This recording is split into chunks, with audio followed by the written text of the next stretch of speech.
It was for business girls, and they came down in the summer. There was no running water. There was a pump at the back, and there were outhouses. No electricity. It was really a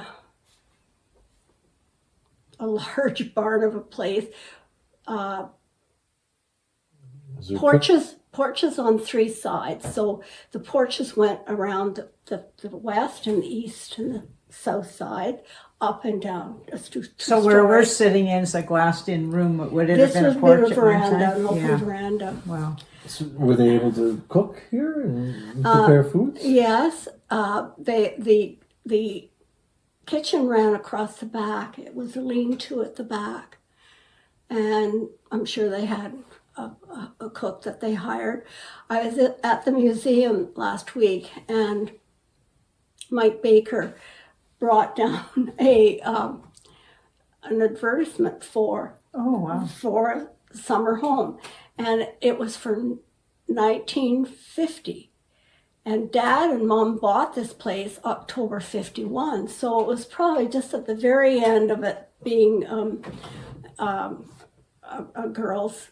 So the advertisement was for the. Was for young ladies, business girls, and I can remember as a little girl coming down to visit my great grandparents who had a cottage very nearby, and I saw the girls lying out on the lawn with their towels, and it looked like they were having a good time.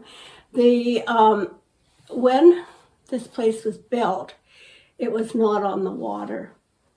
The cottages were out in front. There was the road out Edward Street ran in front of the cottage and around to the east side and joined up with Oak Street.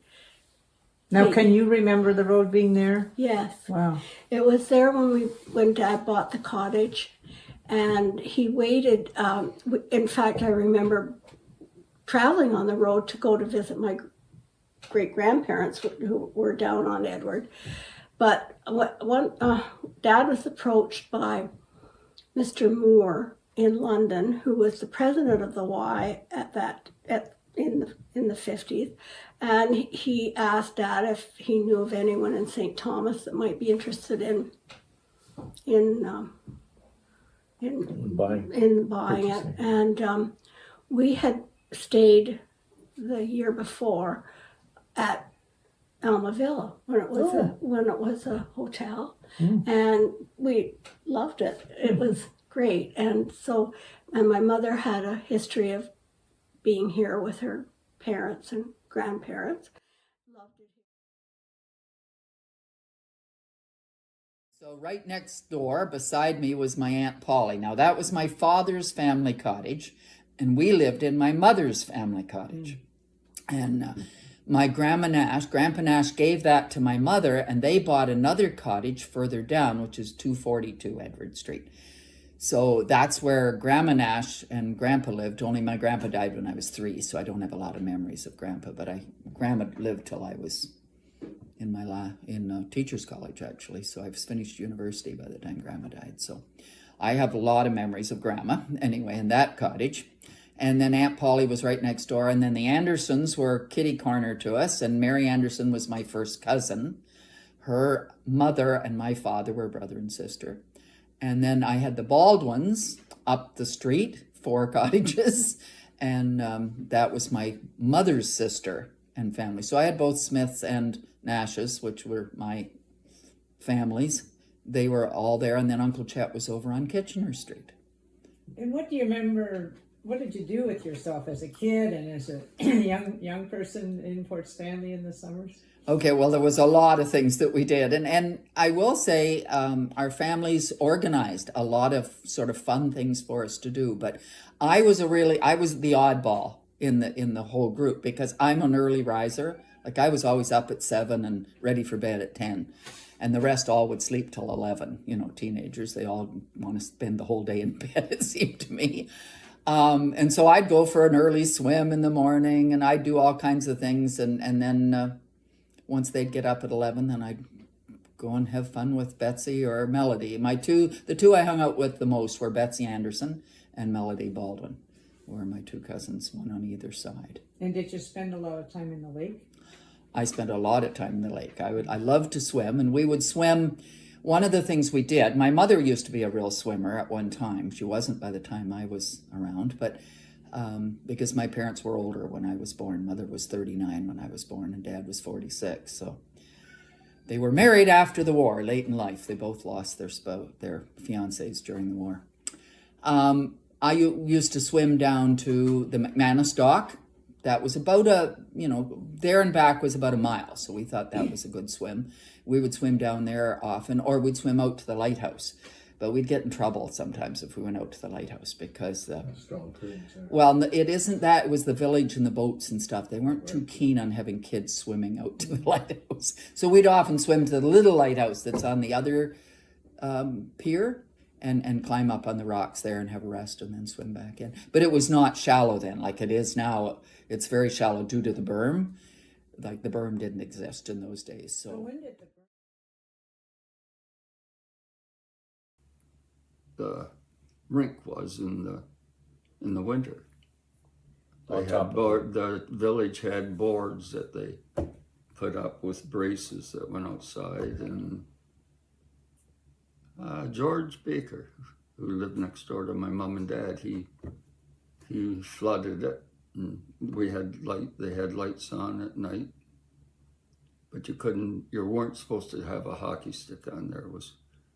It was for skating, but hockey sticks did show up in pucks. It is Canada. And then as soon as the creek froze, then that's where the ice rink was. the hockey moved over to the Over there, yeah. Yeah. Yeah, and well, Sam's father, George Very, brought the pump off the LNS fish tug, and we would finish playing hockey, and he had a hole in the ice and big, I don't know how big a pipe it was, and you just go out there for about 5 minutes and flood it. And, Make a nice smooth surface Yeah. again. yep.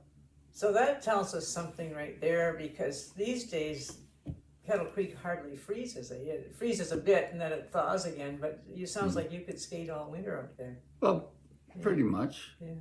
Yeah, and actually I've played hockey right out down by the lighthouse here, out on the lake. But and we always knew it was safe when Jim Taylor would skate to school. He lived, do you know, Where was he living? north of the ballpark. Oh, Cathercole, Jim, Heather Cathercole. They live in the Taylor house. That house. How can I describe it to you? If you're going out of the village, go past the ballpark, they're right on the curve up Ah, high. But he would so he'd skate up the creek. he would go walk down the creek, whatever. he would walk down his driveway across the highway, go down the creek, put his skates on, skate to school, and that was always he would walk in holding the skates. Did you ride on that at all? Were people Oh, still? Yeah. Yeah. Would you ride it to St. Thomas or to London? St. Thomas mainly. Yeah. Saturday movie, Granada Theater. You'd go into St. Thomas to watch a movie. And then take the train home again after. Well, yeah, but the problem was the movie usually kind of didn't coincide with the LNPS schedule. So near the end of the movie, there'd be all this group of kids who would walk up and stand at the top of the aisle and keep watching the movie. The Port Stanley kids. The Port Stanley kids, and then away you go down Talbot Street, and not often, but now and then you miss. The time I missed, I remember Ted Davey missed also, and so we walked Home to Port. walked the tracks down to Port, yeah. Wow. What was your role? I was the general manager of Lakes, or not Lakes Terminals at that time. It was Ultramar owned the property at that time, and they later sold it years later. Yeah, And was there a big crew of people that worked with you there? I had 3 people. Three yeah, people. and mainly for clerk work, secretarial, and loading of trucks with front-end loaders, that type of thing. Yeah. And these days, of course, with the harbor the way it is, we don't see any of the big ships coming in. But in those days, how often did a big ship come in? Well, my biggest year, I had 21 ships one year, and they varied from 10,000 tons to 30,000 tons. And the biggest ones all the time are potash. We had the distributor for Potash Corporation from Saskatchewan, and we had 3 domes on the other side of the river on the west side. Yeah. Which held 10,000 tons apiece. So when a freighter came in, it was usually 20 to 30,000 tons. So we usually filled all 3 if we could at the same time. And that was all trucked out. So you can imagine the truck traffic. 100 tons, approximately 3 trucks, right? So figure that out. It's a lot of trucks. So we go up and down the road just for potash. Never mind coal. Never mind 28% urea ammonium nitrate solution, which started in the spring, which was extremely heavy because it went out in a matter of about 8 weeks, less than 8 weeks, and it was 20 million tons. So there's a lot of truck traffic. And I had to come down the street, go across the scale and weigh.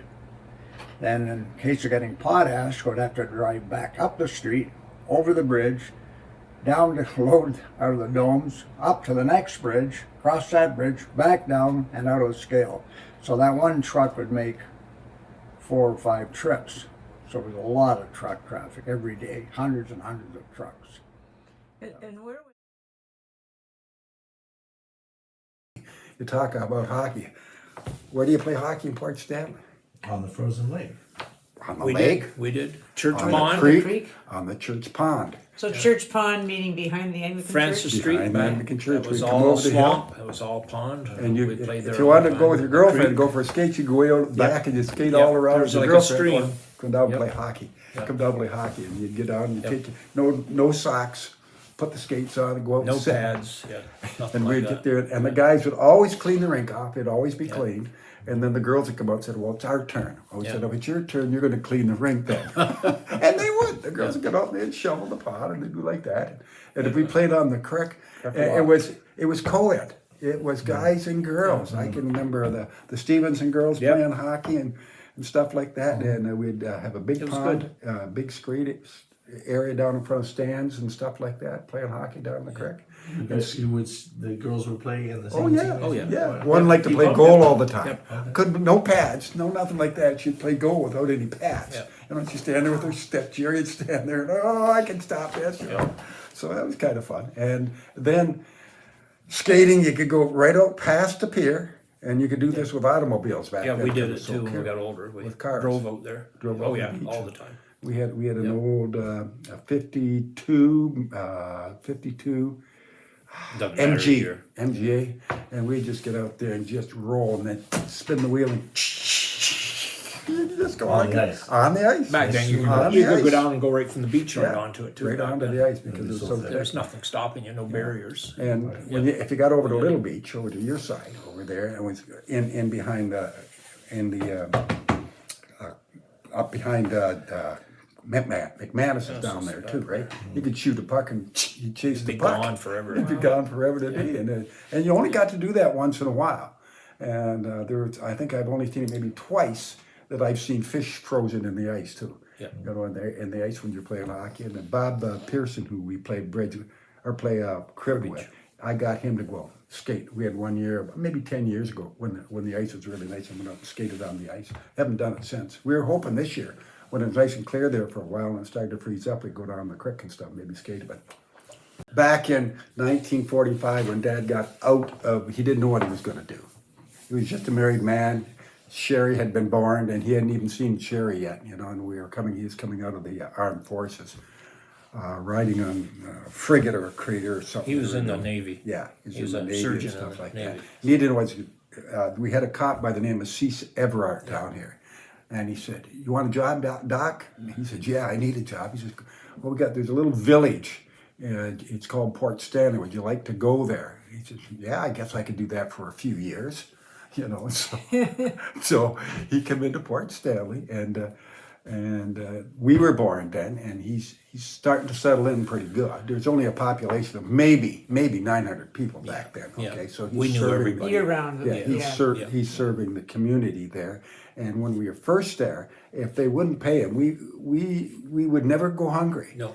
You know, we would Fish, have eggs, yep, cheese, stuff like that. crackers. You know, it didn't All get the time. really good for Dad till maybe the late '60s and the early '70s when OHIP came in. Then after that, he was paid. He was paid Government and paid. yeah, Yeah. paid all the time. Before by the that, government. people had to pay. Yeah, well, Back they when you gave used to what he have could, money. and he didn't care. Yeah. He was out of the house more than he was in the house. Okay, if there was a call, he was gone, and a lot of tears. He cried a lot of tears with a lot of people because he was a coroner down here at one time too. You know, with deaths and stuff like that. But if a person needed something, Dad'd go, and he had. Pretty basic doctor. Yeah. Pretty basic. I remember him doctor. telling me once that I went to the office once, an appointment. He said, "What are you doing here?" He says, "Don't waste my time here at the office. I see you every day at the house." He says, "There's real patients have to come here." And it was funny. His first office. Yeah. His first office, I think it was in the little house we were at, but then he moved into where John Morrow is John now. Morrow, yeah. And he was in there, and I can remember I remember going in there. Yeah. you know, Yeah.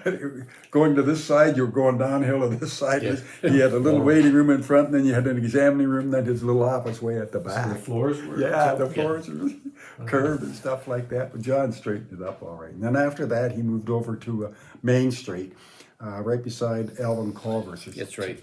I'm trying to remember the name of the stores that are there. No, I They don't were in remember, there. but, But I can remember cleaning the office for him and then cleaning that all up. And people would come in and sit, first come, first serve. Waiting room, yeah. You know, if you made an appointment, it was an emergency, he'd take you in first if there was something really, you know, and stuff like that. He loved it.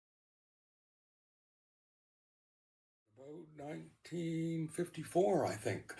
Yes, in the wake of Hurricane Hazel, my mom and dad decided that they were getting a little bit, what we called the big cottage. The old Darch cottage was a little bit crowded at that point, and my mom and dad decided they would like a cabin of their own. So they bought a house which was falling over the bank and divided it up into 3 parts, and 1/3 of it got moved down, and the room we're sitting in right now was the one-room originally. Well, originally this was the porch of the one-room cabin, and then of course we started building on this, and I think now we're up to about 4 additions. But it's been in the family. This property has been in the Darch family for a long time.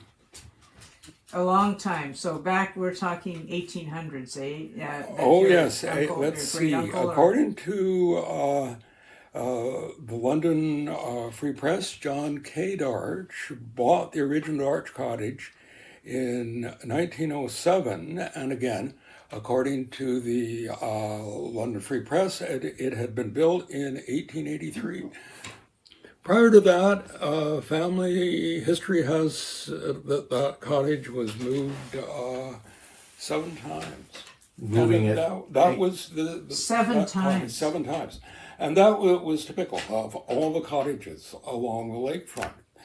All own these long, narrow lots extending back to Harrison Place, and everybody wanted a cottage which was within 15 or 20 feet of the lake. And then as erosion came along, and I estimate that about 10 feet a year of land was lost to erosion from the time that cottages were first started being built up to about 1938, when people discovered that they could dump cement rubble over their bank. This is no longer legal to do, but for many years it was legal to do.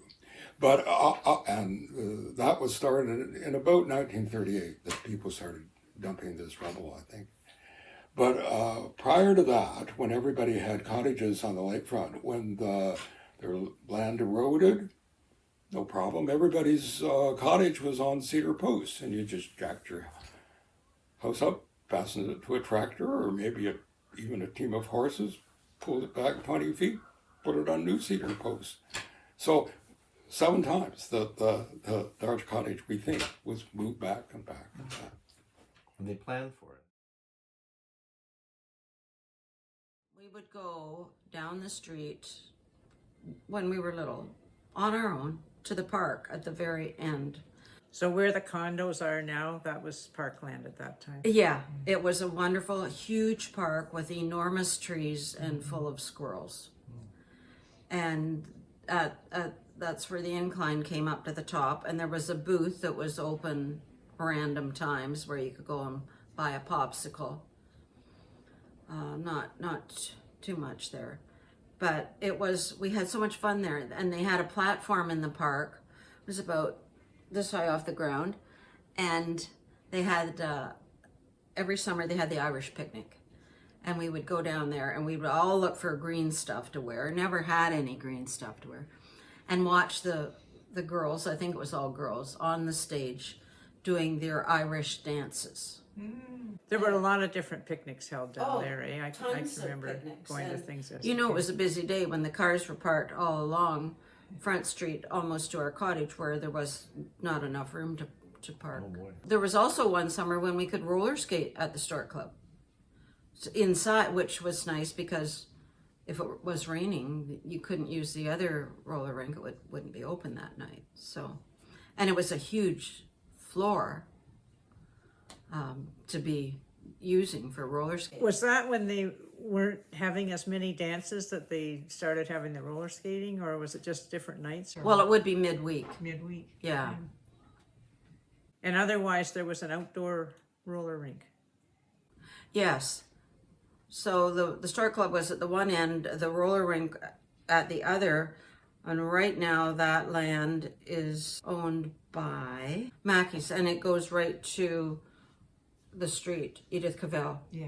Well, the From- parking That lot. parking lot. Yes, that parking lot, because there are areas where you can see there's terrazza there, and that's where I think it was the Lions Club had put up boards this high, and we enjoyed roller skating there a ton.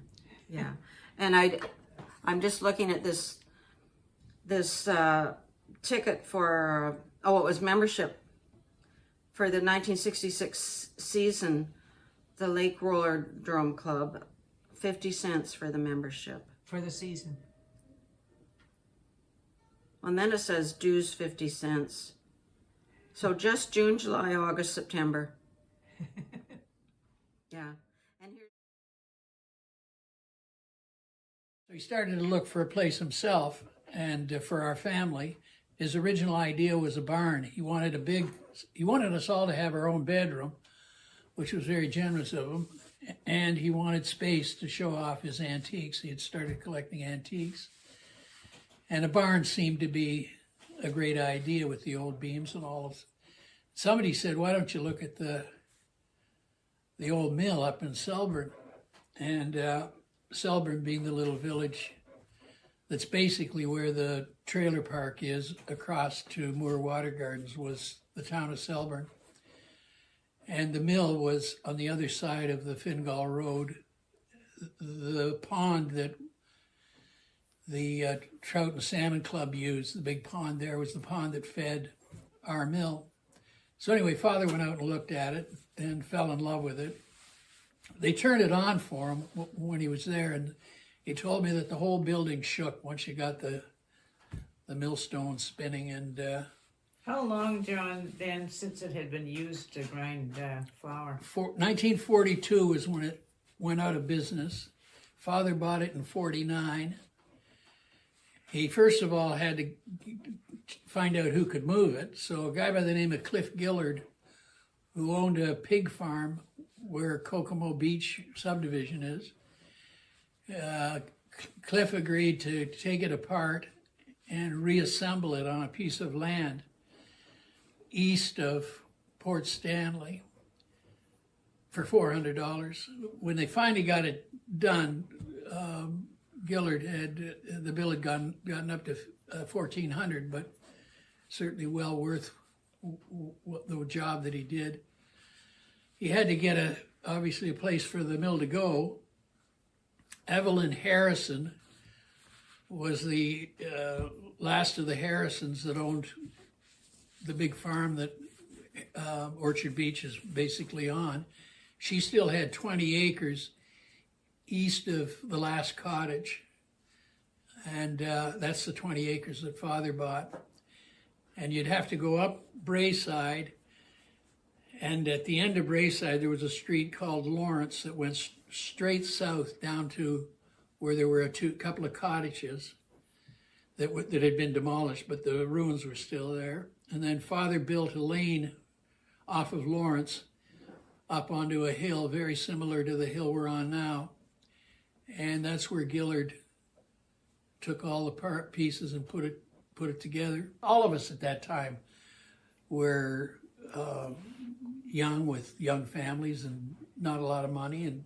But John, all your working life you worked elsewhere, but what made you always so clear that you wanted to be in Port Stanley, you wanted to come back here, you wanted to keep your roots here and so on?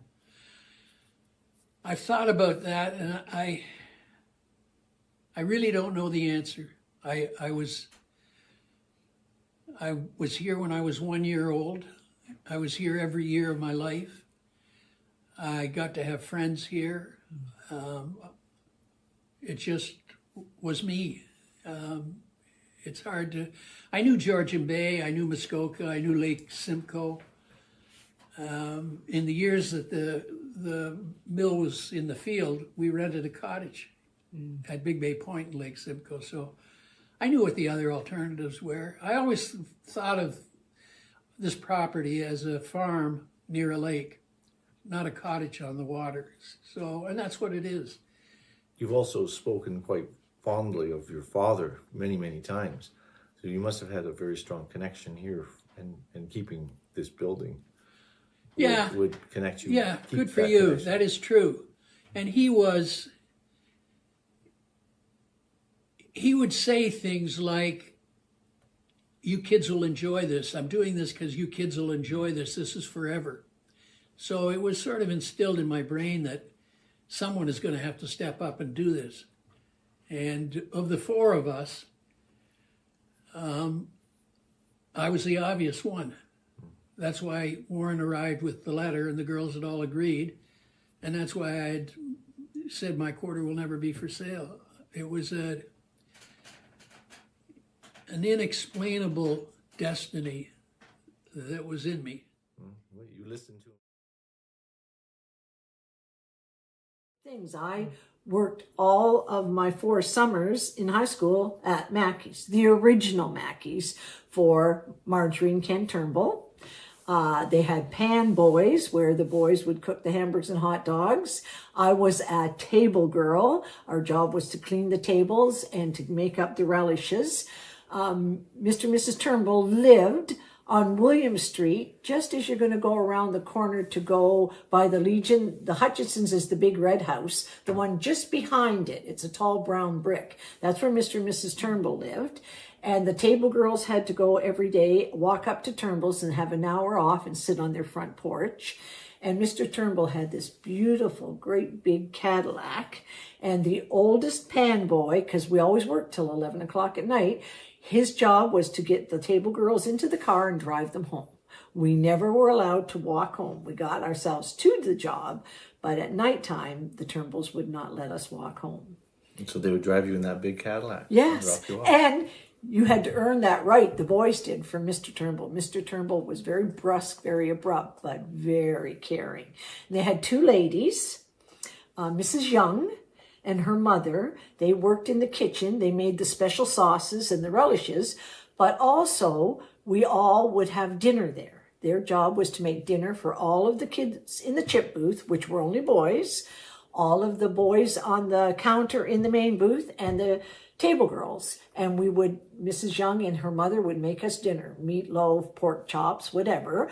We were treated like a family. So that you weren't eating hot dogs for supper when you worked at Mackey's. But at 9:30 at night, you got a treat. You could have chips and a hot dog or 2 hot dogs. And again, the boys set that up, and then you were told you could go. It was your turn.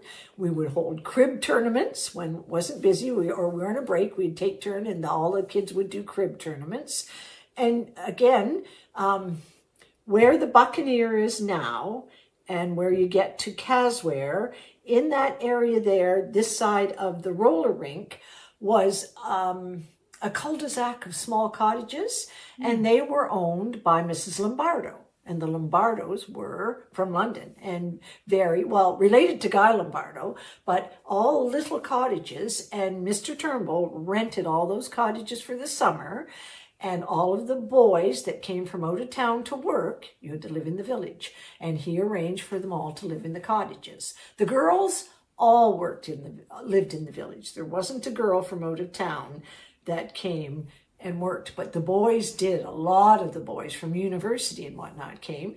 Mr. Turnbull had cottages for them all. They lived together right there by the booth, and back and forth they went.